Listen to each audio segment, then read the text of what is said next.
This is Just Tool Basics, and today we're talking about wrenches. Hello everyone, welcome to Just Tool Basics, and today's topic is wrenches. We're going to start with just going over a few of the various kinds of wrenches that you're typically going to find as you're shopping around for wrenches. We'll start with these open-end wrenches. They're called open-end wrenches because the ends are open. This is a pretty standard double head wrench. Each side is a different size. In this case, it's a 13/16 and a 25/32. That's because it's the same angle on either side, and so having the same size on both ends wouldn't make any sense. This off-angle wrench, also called open-end wrench, but it's designed specifically to kind of get at a very shallow angle onto the fastener that you're trying to mess with. And so this is 3/4 inch on both ends, since each end has a different purpose, has a different setup. Now, these aggressive angle wrenches, when they're little wrenches like this, they're called ignition wrenches. They're specifically designed for reaching into engine bays and adjusting ignition related stuff in cars. I don't know where the cutoff is. I don't know where it's like, the next size up. Is that not an ignition wrench? I don't know. Next kind of wrench we have here is called a box end wrench, so called because the ends are boxed in as opposed to open-ended. This is a weird flat one that I have. It doesn't even seem to have size markings on it. I don't know where I got it from. More typically with the box end wrenches is this stepped angle. It allows you to kind of reach over adjacent fasteners. So we have this little example board. I don't have any extra bolts in here, but imagine there were several. When you put this on like this, it doesn't interact or doesn't interfere with the other bolts that might be in the way or other obstacles.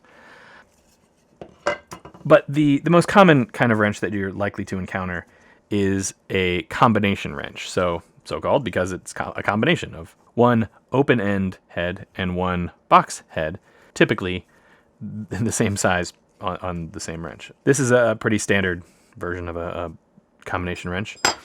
This one is referred to as a stubby. It's very short so that it requires less clearance to move around in close quarters. This version is called a cross-force wrench. Has a much thicker center, and the two heads are offset from each other. And the reason for this is when you're, grab this example board again. When you're tightening a fastener and you need to put a bunch of pressure on it, this nice big flat surface to push your hand down is much more comfortable than the edge of a normal layout combination wrench. Not required, but it's nice if you need to put a lot of pressure on a fastener. And then this, let me put this down. This combination wrench has a ratcheting head on it, and so it's like a tiny little ratchet function. The head is adjustable in either direction. There are other versions that are, I think, more common, where the head is offset in that kind of standard angle way, and then the switch, whereas this unlocks the head, there's a little switch that lets you change the direction of the ratcheting. This one doesn't work that way. And then some less kind of standard wrenches. This, for example, is called a flare wrench, also called a line wrench, or occasionally a tube wrench. And the reason it's called that is because it's similar to an open-end wrench in that there's an opening on the end, but it comes around for added support. And you can see here that there are 4 full faces plus the little tips. And the reason it does that is typically this is working on a fastener where you really, really don't want to round it over. And so a problem that you can have with just the two contact points of an open-end wrench is that if the fastener already has a little bit of damage, or if the wrench is slightly damaged and the jaws are widened slightly or something like that, and you're not getting exact pressure on it, you can damage the nut and round it off. Now, if you were doing that with, for example, your brakes, and I have a little piece from a brakes project that would require a flare nut to get tightened, if you rounded this nut off, the level of pain in the butt to replace it is very high. So you want to take care with something like a flare wrench so that you can ensure that you're not going to damage that fastener.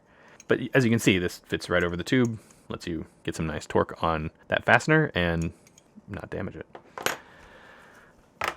Some other wrenches that you may encounter, these are called obstruction wrenches. They're designed specifically for reaching around and into spaces that have a bunch of other stuff in the way. This is kind of specific to engine bays of cars that need these kind of weird shaped wrenches to fit into certain hard to reach areas. This is another obstruction wrench. This is specifically designed for tightening distributor bolts or nuts in a motor, because the distributor is often in a reasonably inaccessible place, and you can't do the final tightening until the whole engine is together and the car is running, to make sure that it's adjusted properly, because it has to rotate just so. This wrench is particularly interesting, I think, because this center bit is actually a coupler, and these two ends come apart.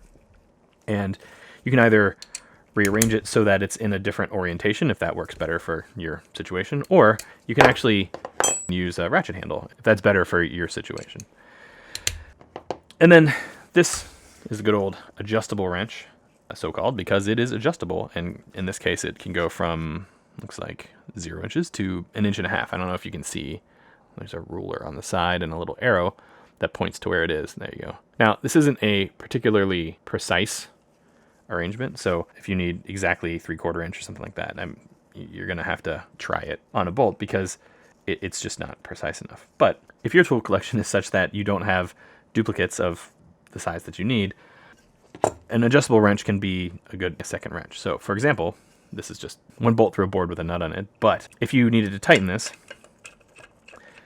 the adjustable wrench lets you hold the one side, and then you can apply a wrench to the other side to get it tightened or loosened, whatever the case may be. Especially when you're talking about through metal, the metal on metal, if this piece of wood was metal, the metal on metal kind of wants to slide. It doesn't really have a lot of friction, so you generally will need to hold the other side, the bolt, and then tighten the nut, or vice versa, depending on what access you have. Ideally, best is to hold the bolt and tighten the nut, and the reason for that is because twisting the bolt through the material may damage the threads if it's a tight fit, whereas the nut is only spinning on the protruding end of the bolt. So a lot of people will talk down on adjustable wrenches, and there's a reason for that. If you're not careful, like let's say that you want to hold this bolt and you don't adjust it tightly, you can see that if it's not adjusted well, it doesn't make good contact with the fastener. And that is putting a lot of pressure on that point there and that point up there. And if you put too much pressure on that, you're going to round that corner off, and then it will make it difficult to get a wrench on it at all. And damaging the fastener like that obviously can ruin your day if you damage it while it's tightened and now you can't loosen it easily. So if you're using an adjustable wrench, you want to take care to make sure that it is tightened down on the fastener. If you can reach it in, get it so that it's fully seated in the jaws so that you can support it with as much surface area as you can. Tighten it down, and then use your second sized wrench to do the tightening.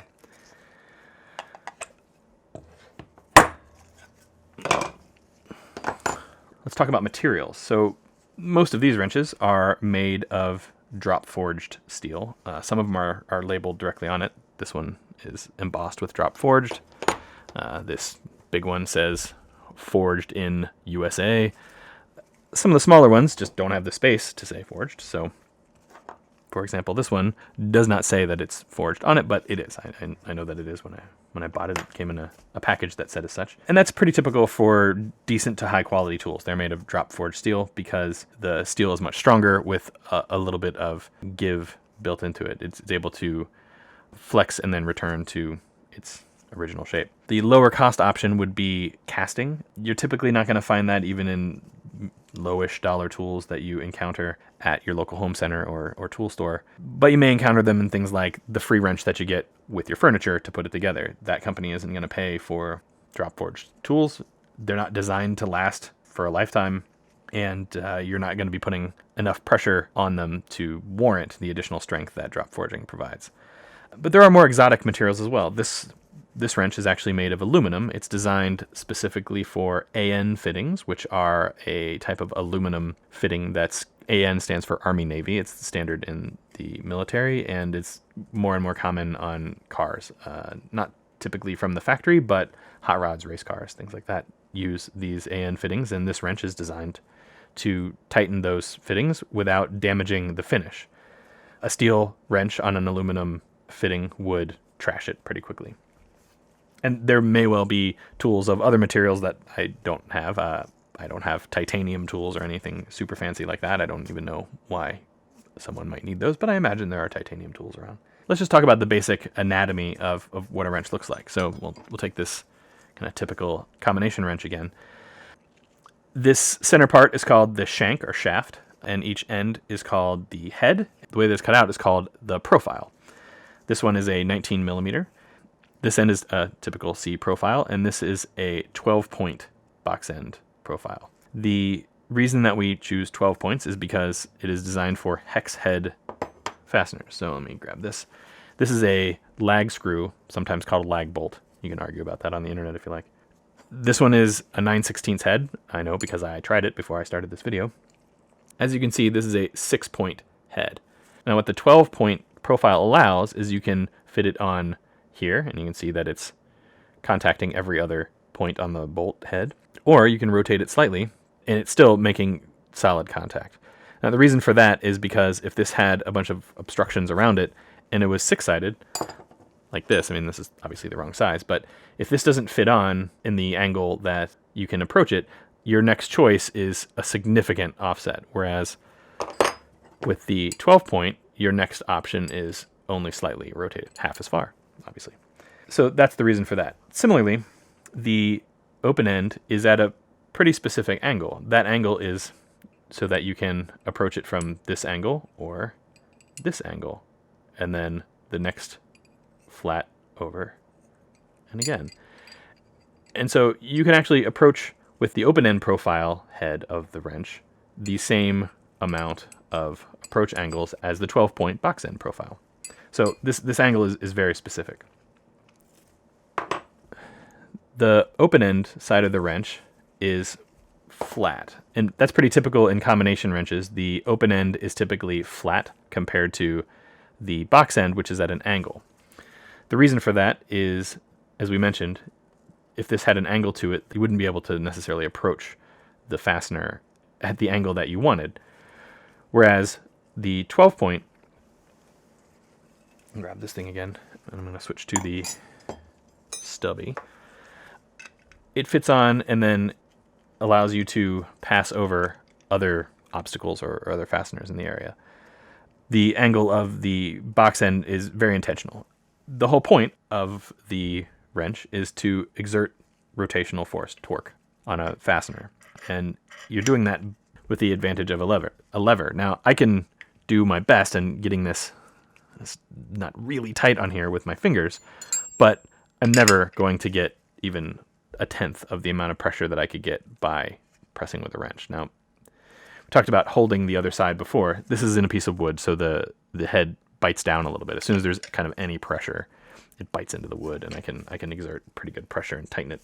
Add a second wrench to that where we're leveraging against both sides, and this gets very, very tight, and you can hear it crunching the wood. So that's the goal with wrenches, is to put more pressure than you could with your fingers.